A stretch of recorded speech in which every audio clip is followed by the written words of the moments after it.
fue bien al fútbol, va a tener más resistencia que el partido pasado, esa es la realidad.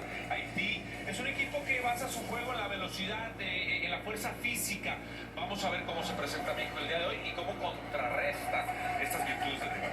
Ahí los equipos empiezan a alinearse para la ceremonia de los himnos. Recordarles que un poquito más temprano la selección de Honduras consiguió el empate dramático ante Qatar y se mantiene con vida en esta Copa Oro. Vamos con la ceremonia de los himnos, escucharlos con respeto. Primero el himno de Haití.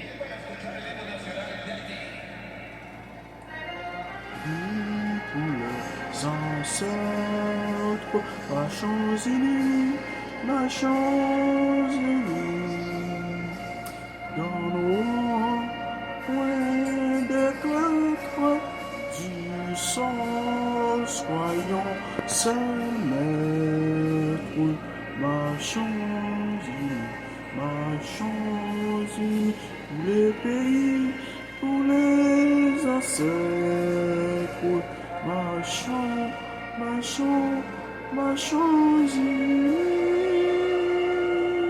pour les pays, pour les ancêtres.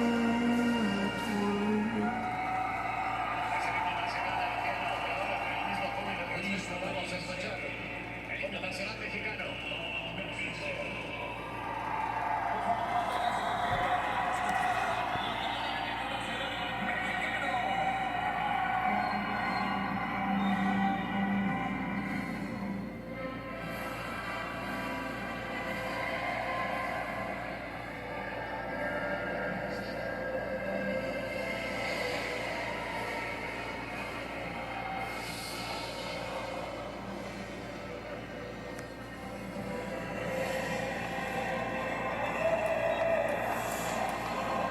Incremento de volumen.